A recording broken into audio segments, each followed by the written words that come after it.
cabina azul de La Poderosa. Un gran gusto estar acá. Gracias, Costó doctor. llegar por el tráfico. Sí, verdad, pero lo importante es que está. Doctor, hemos querido iniciar esta mañana nuestra conversación para que demos seguimiento al tema de seguridad. Fíjese que hemos tenido a partir del 1 de junio una significativa reducción en cuanto a muertes violentas, a homicidios. Sin embargo, sigue este tema de los desaparecidos que ha motivado incluso una discusión en la Asamblea para crear la figura de desaparición forzada y también el tema de las extorsiones.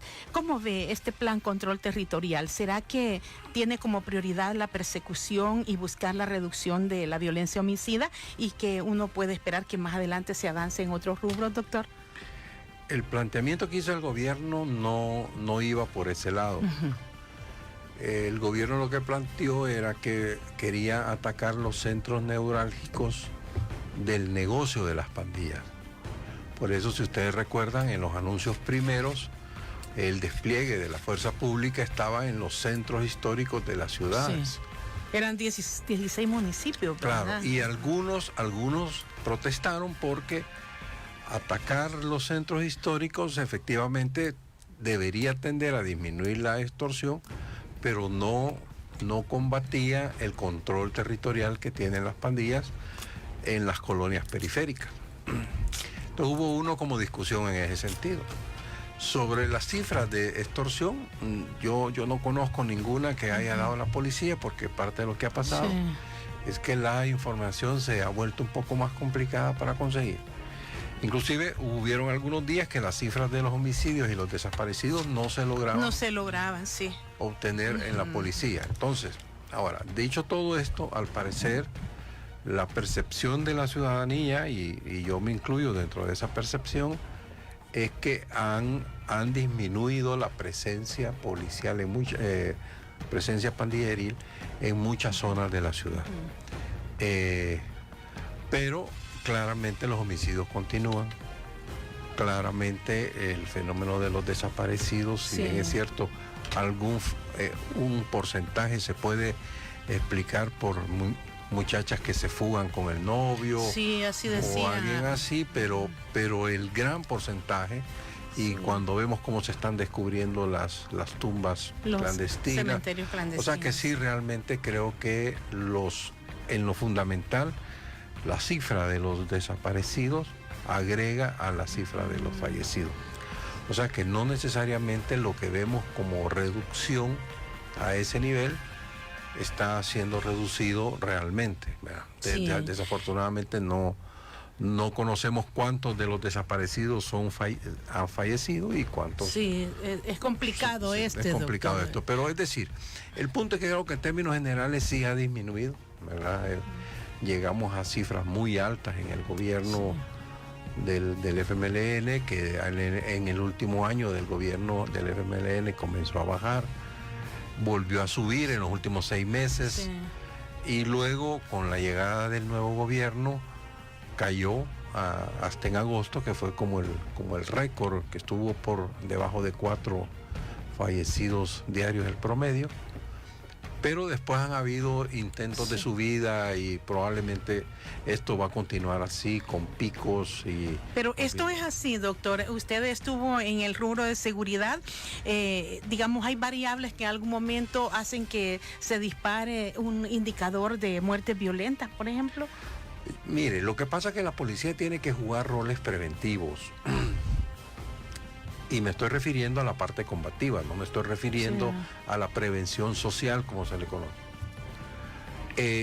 Digamos que la policía, si está llevando bien sus estadísticas, debe saber qué días, qué horas y en qué lugares hay la mayor posibilidad de que pasen homicidios. En mi época, que era ministro, cuando yo llegué de ministro, la cifra de fallecidos diarios era como de 9. Y cuando estamos hablando del 99. 99, sí. Y a nivel del 2002, que es la fecha que yo salgo del ministerio, habíamos reducido las muertes por debajo de 4 por día. Y la estrategia, en ese momento el fenómeno de pandillas no era tan grave, la estrategia estaba basada en que la policía tenía que estar en el lugar correcto, en el momento correcto y con la presencia correcta. ¿Esto era los fines de semana, doctor? Exactamente. ¿O eventos así extraordinarios? Comenzaban el tema de la violencia en esa época. Muchos de los muertos podían ser referidos a las pandillas, pero otros tenían que ver con discusiones en los bares, en los lugares, y los fines de semana eran justamente los que se prestaban a eso, con el agravante de que antes porque la sociedad ha sido violenta desde hace muchísimos años, pero antes esos pleitos terminaban con machete o con navaja, o sea que muchas personas llegaban desangrándose al hospital, pero las podían salvar. El problema es que con la proliferación de armas de la posguerra, esas riñas de bolo, llamémosle así, o esos crímenes de violencia social, esos se resolvían con pistola. Entonces el problema de la pistola es que la muerte es casi segura.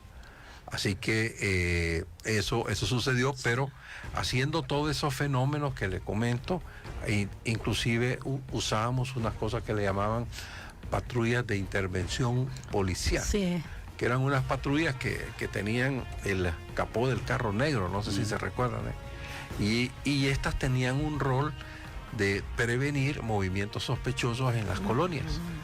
Y cuando había alguien que no se conocía dentro de la colonia, la patrulla llegaba, lo detenía, tomaba los datos de él, tomaba la huella digital, y así se iba construyendo una base de datos.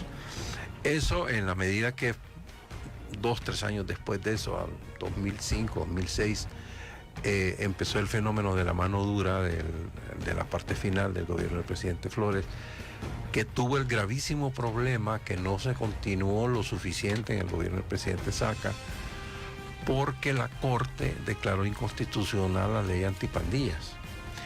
Y eso generó una especie de frustración en la policía, que se retiró de los territorios que controlaba. Sí. Entonces, a partir de ahí hemos tenido todo este fenómeno. Sí. Mire, doctor, caracterizando a este nuevo gobierno a partir de esta situación que se da de brote de homicidios, hay como una reacción del gobierno buscando qué es lo que lo causa, y se origina estos señalamientos hacia los partidos políticos. ¿Cómo ve el doctor Bertrán Galindo la relación ejecutivo-legislativo? Muy mala y altamente preocupante. Altamente preocupante porque el estilo del Ejecutivo es sumamente confrontativo. Yo no estoy diciendo que los diputados sean santos, pero sí. El punto es que son un órgano del gobierno y constitucionalmente tienen unas funciones muy específicas y tienen un rol muy específico. Entonces, lo normal, y la misma Constitución así lo dice, los órganos son independientes, pero están obligados a cooperar entre ellos.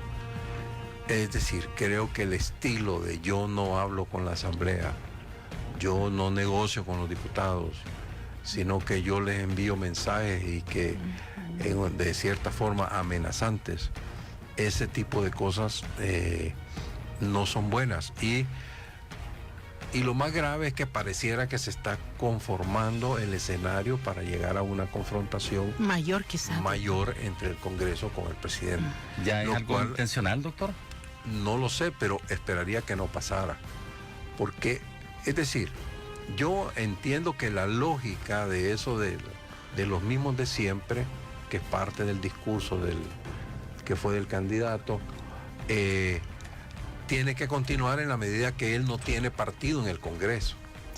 O sea, sí, porque al final gana fue solo la sombrilla para elección. Tiene que ir creando esa necesidad de que existan nuevos diputados con nuevos roles en el Congreso.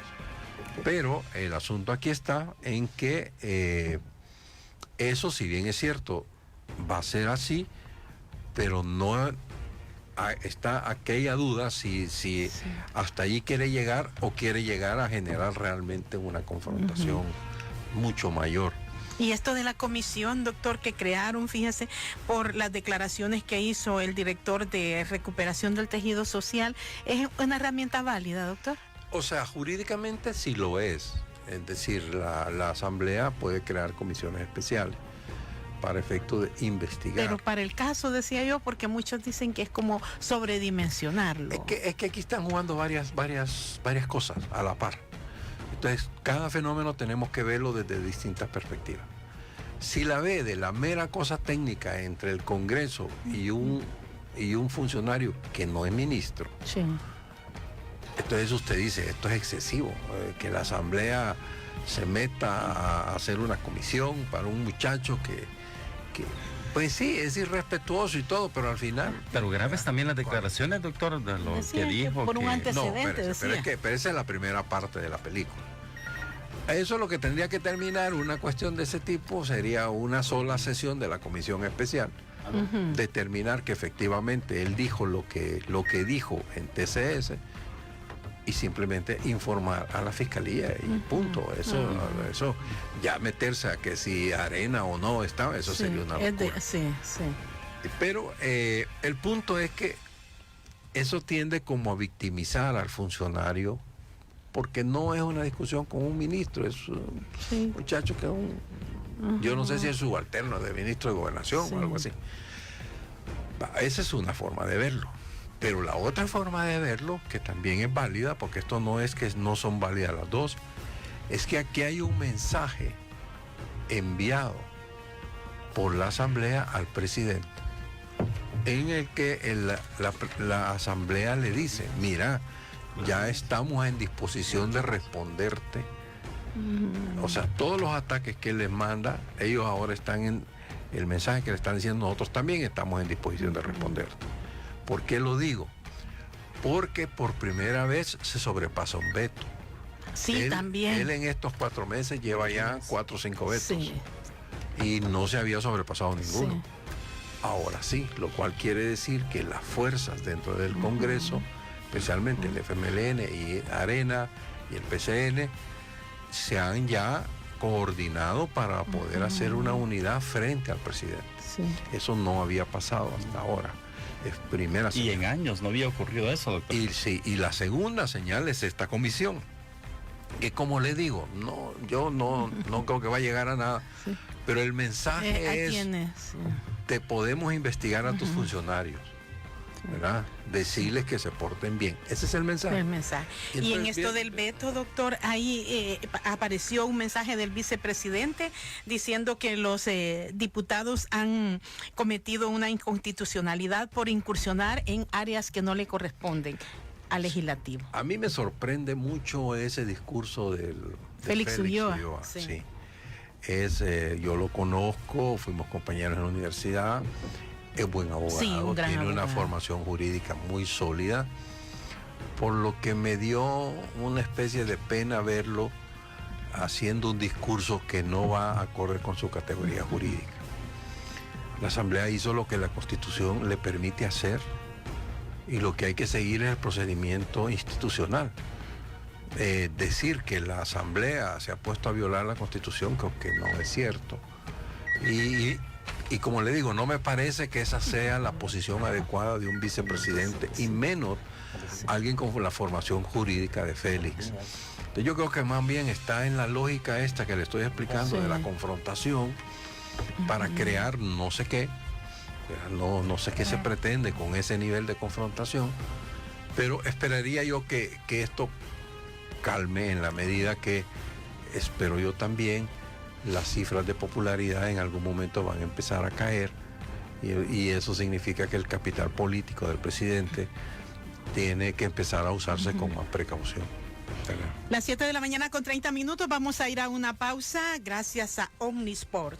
Encuentra en Omnisport los paneles solares LG y economiza en la cuenta de energía eléctrica de tu casa. Garantizan un ahorro significativo y están en sintonía con la sostenibilidad verde. Visítanos o contáctanos al 2205-1900. Omnisport, solo las mejores marcas. Vamos a volver con el doctor Beltrán Galindo en breve porque también hay algunos aspectos en en materia de seguridad jurídica que nos interesa conocer la opinión del doctor Bertrand Galindo. El Ministerio de Trabajo y Previsión Social ha ordenado el cierre de 4 establecimientos de un operador comercial importante en materia de alimentos. Y hay otros casos también de índole financiera que se están ventilando y sobre los que nos hablará nuestro invitado de hoy. No nos cambie, ya regresaremos. Entrevistas que generan información. Punto de vista. Gracias a Educado edX, experiencia en educación internacional. Omnisport, solo las mejores marcas. En todo momento, para toda la vida, estaremos contigo. Somos siempre la mejor opción.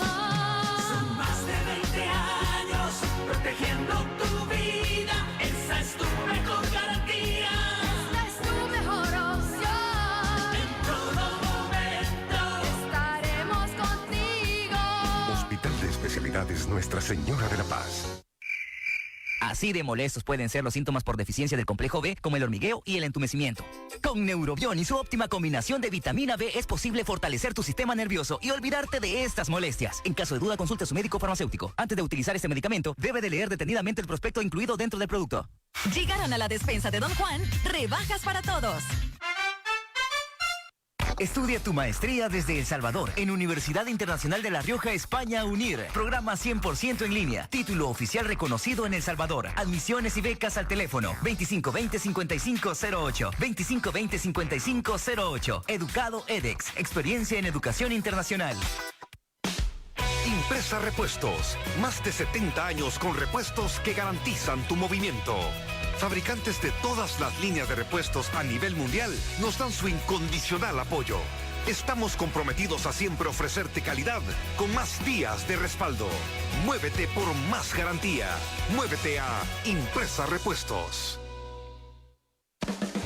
Los salvadoreños sabemos que la mejor forma de ahorrar es comprando en Super Selectos con las ofertas irresistibles en los productos que más necesitas en casa, con grandes descuentos y superprecios. Es que en Super Selectos ahorra siempre. Super Selectos, tu super.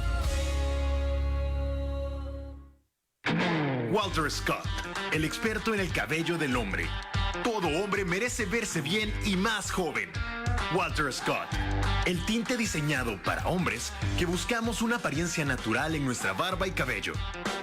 Un tinte de fácil aplicación que cubre las canas en 5 minutos.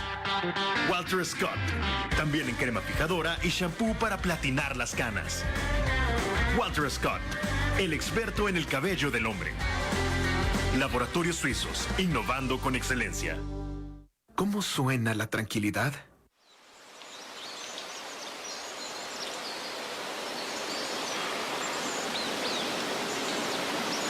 Disfrútala, vívela, redescubre el Parque Cuscatlán.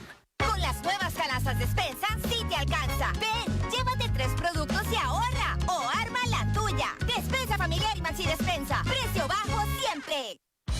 A partir del 1 de octubre ampliaremos los horarios de atención los fines de semana en Farmacias Generales Metroís, Policlínicos Acamil, Plaza Mundo, San Miguel y Unidad Médica Santa Ana. Estaremos atendiéndote los días sábados y domingos de 8 de la mañana a 4 de la tarde y de lunes a viernes de 7 de la mañana a 6 de la tarde. Para mayor información llama al 127 de Contacto Seguro o escribe a nuestro WhatsApp 7071-1056. Gobierno de El Salvador. Instituto Salvadoreño del Seguro Social.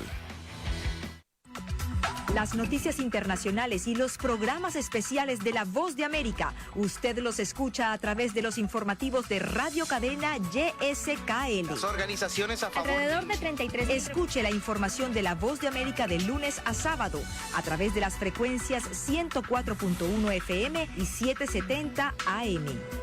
Radio Cadena YSKL y La Voz de América, unidos para ofrecerles información. Música, datos curiosos, entretenimiento y mucho más en La Tarde Poderosa. De lunes a viernes de 3 a 5 por YSKL 104.1 FM. Ahorra energía en tu casa con paneles solares. Encuentra en Omnisport los paneles solares LG para que los rayos del sol que recibes gratis todos los días se conviertan en energía para tus electrodomésticos. Obtendrás un ahorro significativo y estarás en sintonía con la sostenibilidad verde. Planes de financiamiento, asesoría técnica y servicio de instalación. Visita tu Omnisport más cercano o llama al 2205-1900 y comienza ya a utilizar energía limpia en tu hogar. Omnisport, solo las mejores marcas. Llegaron a la despensa de Don Juan, rebajas para todos. ¿Y eso? ¿De qué hablas si es un rayoncito, chiquito? ¡Rayoncito! Parece que lo arrulló un tigre. Que los rayoncitos de tu carro no sean el centro de atención. Tráelo donde los artistas en enderezado y pintura. Excel, Taller Pinten. Trabajamos con todos los vehículos de agencia y aseguradoras del país. Ceci, vamos de camino. Y también va el tío Foncho. Chivo, entonces voy a echar más pupusas. Tarde de típicos. Te quedaste sin gas y no has llamado a Tropigas. Tranquila. Solo llama al 2251-5555 y tus pupusas salvarás. Hospital Centro de Emergencia. Cuenta con servicio de laboratorio, resonancia magnética, tomografía computarizada, paquetes económicos en partos y cesáreas. En el Hospital Centro de Emergencias nos preocupamos por ti y por tu familia. Encuéntranos en el corazón de la colonia médica en San Salvador o llámanos al teléfono 2530-3333. La sensación de hormigas en las manos, pinchazos en los dedos y entumecimiento en los pies pueden estar relacionados a deficiencia de vitamina B. Con Neurobión y su óptima combinación de vitaminas B, es posible fortalecer tu sistema nervioso y olvidarte de estas molestias. En caso de duda, consulte a su médico farmacéutico. Antes de utilizar este medicamento, debe de leer detenidamente el prospecto incluido dentro del producto. Los salvadoreños sabemos que la mejor forma de ahorrar es comprando en Super Selectos, con las mega ofertas en los productos que más te gustan, hasta con el 40% de descuento desde las 3 de la tarde todos los días. Es que en Super Selectos, ahorra siempre. Super Selectos, tu super. Uy, ¿qué le pasó a tu carro? Tanto se nota el toquecito. No. Si uno cierra los ojos ya ni se ve. Que los golpecitos de tu carro no sean el centro de atención. Tráelo donde los artistas en enderezado y pintura. Excel, Taller Pinten. Trabajamos con todos los vehículos de agencia y aseguradoras del país. Entrevistas que generan información. Punto de vista. Gracias a Educado edX, experiencia en educación internacional. Omnisport, solo las mejores marcas. 7:38 de la mañana, continuamos en Punto de Vista con el doctor Francisco Bertrán Galindo, un experto también en temas de seguridad, ha estado dando seguimiento también mucho a procesos mercantiles. Doctor, hablando de el papel que se está desarrollando también por parte de las dependencias del gobierno, ¿cómo se puede leer en términos de seguridad jurídica esta práctica del cierre de negocios? Creo que como medio de comunicación, y usted lo dirá también, no nos oponemos a las inspecciones, a que se hace la necesidad de que se cumpla un marco ya establecido. Pero la Cámara de Comercio, fíjese, sacó un comunicado y dice: el Estado de Derecho establece que todos los habitantes de un país, así como sus autoridades, se sometan al marco legal vigente. Nadie está bajo este principio democrático básico, puede sentirse por encima de la ley ni actuar en abierta manipulación de la misma. ¿Qué mensajes se envían con este tipo de acciones? Yo creo que es un mensaje muy peligroso para el tema de la inversión, porque el hecho de que el Estado actúe con ese nivel de presencia que se ha hecho en este caso del que nos estamos refiriendo, da la señal, primero, que es una represalia. Sobre todo por los antecedentes que hay, ¿verdad? Entre el actual ministro de Trabajo. Pero con él, pero es que va más allá. Es que el tema, el de factum, él es financista de medios. No sé si es el único, pero factum. Y el otro tiene el Canal 1. Canal 1 está Sergio Méndez, que también es un crítico terrible. Yo no sé, bueno o malo, pues, pero el asunto es que como este gobierno sí es muy celoso del tema de la comunicación y qué va a decir fulano y qué va a decir el otro, y si dice algo malo le entro con todas las críticas reales o ficticias, pero el punto es que se da. Entonces esto sucede después de una discusión con este señor derivado del tema de medios. Sí. Y la publicación que hicieron estos medios, que por cierto algunos de ellos lo bloquearon. Sí, tuvieron algunas dificultades para bloquearon ingresar. por publicaciones en las que se relacionaba Alba Petróleo financiando al presidente y financiando a otros miembros del gabinete. Entonces, uno lo que puede ver es que es una represalia. Yo no digo que las cosas objetivas que puedan haber encontrado ahí o no las hayan encontrado. Eso hay que actuar como lo que dice la ley. El punto es la decisión corporativa del gobierno de decir vamos detrás de él. Sí. Eso es la parte que uno debe de preocuparse, porque hoy es él, mañana puede ser cualquiera. Es simplemente es cualquier empresario que de alguna manera se oponga o critique mis cosas, yo voy a ir detrás de él. Esto me recuerda mucho el tema de Nicaragua. En Nicaragua, por muchos años los inversionistas se sentían muy cómodos porque la regla del gobierno de Nicaragua es, miren, ustedes no se metan en política, yo no me meto con ustedes. Entonces ustedes hagan negocios tranquilos. Y ellos felices haciendo negocios tranquilos. Pero la cosa política iba funcionando en que si cualquiera de ellos se le cruzaba en el camino al dictador, el dictador se lo acababa. Fuera porque le gustaba el negocio y lo quería tener él, o fuera porque hacía algo que le molestaba al dictador y entonces llegaba y le entraba. Yo creo que ese camino no es el que queremos para nosotros.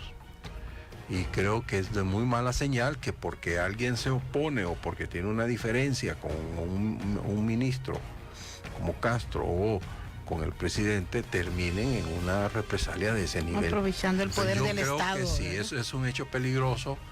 Esto no es un tema de si hay o no razones reales para poder hacer los cierres, sino que ese tipo de cierres ni el Ministerio de Trabajo ni el Ministerio de Salud lo hacen, y como estábamos conversando, es coincidencia que a la par del Ministerio de Trabajo hay unos comedores con unas condiciones higiénicas espantosas, a la par del Seguro Social otro, y no, yo no veo ahí que hayan cerrado, que han dicho aquí van a cerrar estos comedores. No, son indicios directos contra la empresa. Claro que hay que entender que sí hay un elemento de persecución, hay un elemento de venganza, y como le digo, yo el último caso que recuerdo que me tocó pelearlo también a mí fue el tema de Enel, cuando Funes decide entrar con todo para quitarle la empresa a los italianos.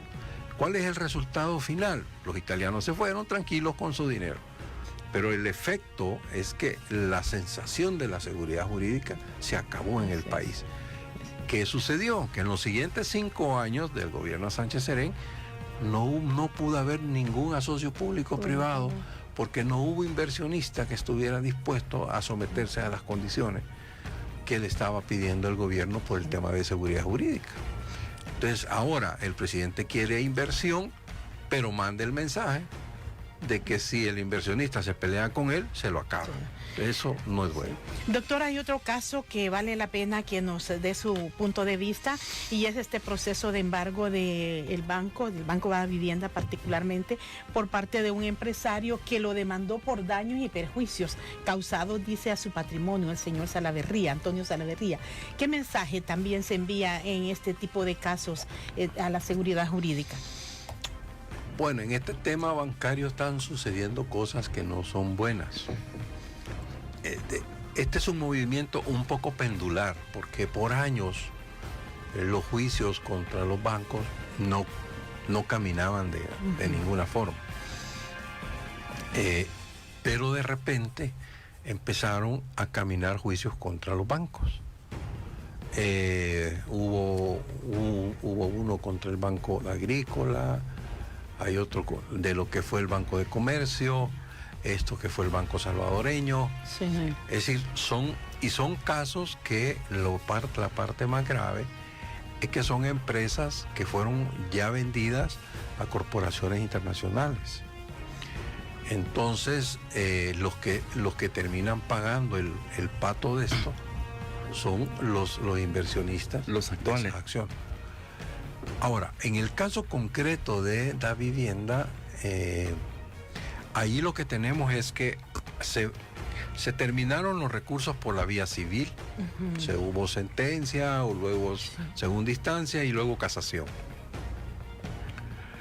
Pero por lo que yo he podido ver, en función de la defensa, ellos consideran que tanto en el juicio de segunda instancia como en casación sucedieron procesos viciados en los mecanismos de la recolección de la prueba y que eso amerita una revisión constitucional. O sea, se les ha violentado un derecho constitucional. En el proceso de recolección de la prueba, ¿hubo alguna alteración? Sí, es que fíjese por lo que he escuchado, porque como esto es un tema entre colegas, ¿verdad? Sí. Resulta que esto era el Banco Salvadoreño, después fue un banco de Panamá por unos pocos meses, luego pasó a ser HBC, que es un banco con la sede en Hong Kong, inglés básicamente, y luego pasó a ser Da Vivienda. Cuando se firma el consorcio de bancos que genera todo esto, el HSBC tenía 2 representantes jurídicos, uno que estaba en el lugar y un inglés que estaba en México. Entonces resulta que la contraparte le pide algo que en el código se llamaba absolver posiciones, que es que el representante legal llega y va contestando un cuestionario. Entonces llega el representante legal que vivía en El Salvador, pero no llega el otro, porque está en México y porque simplemente no vino por X razón, no sé cuál. El asunto es que no le valieron ninguna declaración, ni del DECA y por supuesto el otro. Entonces les aplicaron la prueba inversa, que es que doy por cierto todo lo que está alegando el otro. Por la ausencia de... Y así parece que hay un tema de una declaración jurada que no se verificó contra peritaje. Y esto en derecho mercantil debe de seguir el debido proceso también, doctor. ¿Cree que esto es una cosa juzgada? ¿Habrá algo por hacer? Porque el demandante... Bueno, mire, ya se resolvió en la parte civil esta cosa juzgada, efectivamente. ¿En qué etapa está entonces, doctor? Hoy está, yo diría, en la etapa de cumplimiento de sentencia. Pero déjeme decirle algo, yo conozco casos que ya con sentencia en mano, para que se logre el cumplimiento de sentencia pasan 7 años. ¿Verdad? Y conozco casos que todavía están ahí en los tribunales. Y eso, así hay el proceso, dice usted que, por ejemplo, puede haber una revisión constitucional. Bueno, esa es aparte. Es decir, de hecho, lo que yo sé es que ya se pidió un recurso constitucional de amparo. No sé qué ha dicho la sala o si dirá algo. Yo pensaría que dado lo avanzado que ve el proceso por el otro lado, es lógico que la sala diga algo rápido. Porque de lo contrario el juicio de ejecución de sentencia puede continuar a una velocidad que, como le digo, no es necesariamente ni para mañana ni para pasado mañana, porque conozco casos y le insisto que llevan 7 años y los clientes ya con sentencia y no logran ejecutar la sentencia. ¿Y los clientes cómo quedan, doctor, en este caso? No, eso es otra cosa. Mire, desde que yo fui superintendente se implantó una política y los bancos afortunadamente la comprendieron, que tenían que estar sumamente reservados.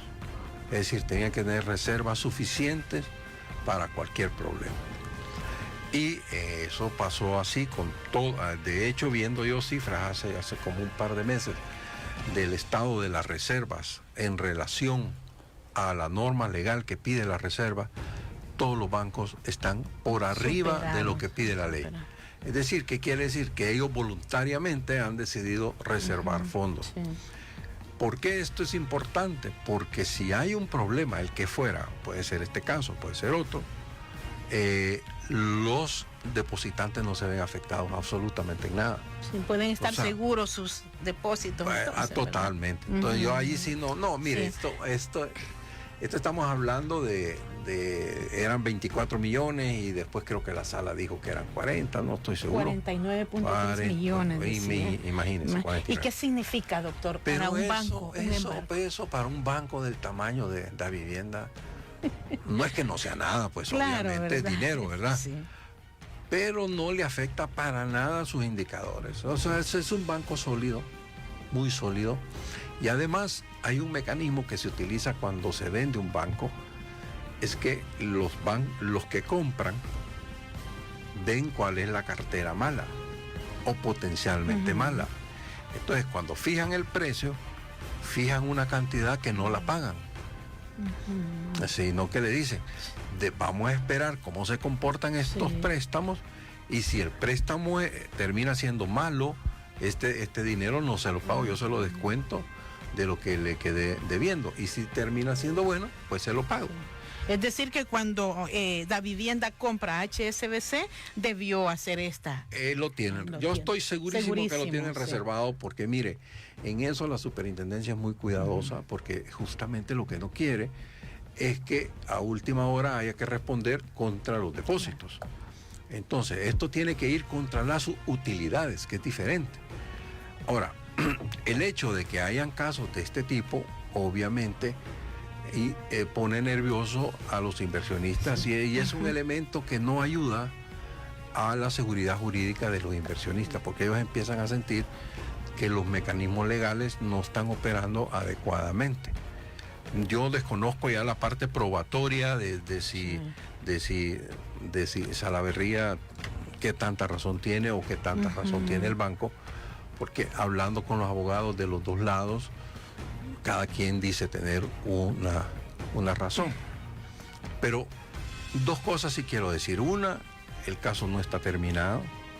Ese caso con seguridad que va a seguir, tanto en la vía civil, porque conozco a los abogados que están representando al banco, y tanto en la parte constitucional, porque también conozco a los abogados que están representando. O sea que este es un tema que no es que porque Toño Salaverría fue y puso ya una orden, ya va a venir un embargo para mañana o no. Y aunque viniera, no es un tema que pueda poner en peligro al banco en ningún sentido. ¿Y cuáles son, por ejemplo, los argumentos que se fundamentan, doctor, en un recurso de amparo en estos casos para que pueda resolver la sala? Tiene que haber claramente una violación constitucional. En materia del amparo, no se aceptan los amparos contra sentencias de jueces cuando están basados estrictamente en lo que le llaman aspectos de formalidad. Es decir, cuando las personas se quieren ir a la vía constitucional alegando temas de mera legalidad, como decir, la sentencia no me gustó. Vengo aquí ante usted porque el juez falló de una manera que yo no quería. Eso no lo acepta la Cámara, la Sala de la Constitucional. Eso está señalado en la ley específicamente. Por eso es que cuando se mete un recurso de amparo, los abogados hacen todo el cuidado de centrarse estrictamente en daños de carácter constitucional, es decir, que en el proceso de cómo se llegó a la sentencia se afectó un derecho constitucional. ¿Cuáles son los derechos constitucionales que pueden estar acá? El tema al debido proceso, que no se haya seguido el debido proceso, como le mencionaba, en eso de que no se le diera valoración a la declaración que dio uno de los representantes legales. Eso puede ser un tema. Otro tema pudiera ser algo que ha sorprendido en general a todo el mundo, es que el juicio entra por 24 millones, como conversamos, y sale por 49. Sí, 49. En los juicios hay un mecanismo importante que tiene un gran valor, que le llaman la coherencia. Es decir, el juez debe fallar coherentemente con la demanda. Y si la demanda hablaba de 24 millones, el juez debieron haber fallado 24 millones. Entonces, el que ellos aumentaran la cantidad, supongo que es por intereses o por cosas así, pero allí puede existir un fallo de coherencia. Y yo le preguntaba, fíjese doctor, porque también en el caso hubo una resolución de la Sala de lo Civil, como usted describía, de la Corte, en la que declaró no al lugar, dice, a la posición alegada por los apoderados legales del banco. Es decir, que ya lo conoció un tribunal superior, ¿verdad? Ah, no, es que cuando yo le digo que se hizo todo en la secuencia, le digo que ese fue el juicio de primera instancia, el recurso de segunda instancia y la casación, que no es tercera instancia, pero queda a ese nivel de Sala de lo Civil. Ya son magistrados de la Corte Suprema. La casación es lo último, doctor. Lo último. Último, a no ser que haya una violación constitucional en el proceso. Si hay un elemento, que es lo que los abogados, entiendo yo, han alegado, es que pudo haber habido una violación o varias violaciones constitucionales. Entonces, ¿cómo lo plantearon? Ya los detalles concretos, pues uno no los conoce, pues ya es el tema de los procesos. Pero como le digo, no es nada descabellado pensar que la sala pueda emitir una medida cautelar y dejar en suspenso el proceso civil mientras ella conoce la parte constitucional. Eso es en caso que acepte el recurso. Sí, tiene primero que admitirlo, ¿verdad? Y después seguir todo Uno el proceso. tiene que admitirlo y luego ver que hay un peligro de que se haga un daño irreparable si no suspende el otro proceso. Entonces puede dar una orden de suspensión mientras se resuelve. Esa es una vía, pero la otra vía que le decía es que los abogados tienen herramientas increíbles para poder seguir peleando esto por bastante tiempo. O sea, no necesariamente estamos frente a un final inmediato. Como se presumía. Gracias, doctor Francisco Beltrán Galindo, por habernos acompañado y compartir con nosotros. Nos ilustra y bueno, como usted dice, los clientes deben estar tranquilos porque... definitivo. Yo creo que el sistema financiero nuestro, gracias a Dios, es bastante sólido y estos no son temas que les debería de preocupar a los que son, digamos, los ahorrantes en la vivienda. Y en general el sistema, ¿verdad? No genera incertidumbre. En general el sistema está bien. Yo creo que ya es pleito de los abogados cómo van a resolver eso. Pero no. Muchas gracias, doctor Beltrán Galindo. Que tenga feliz día.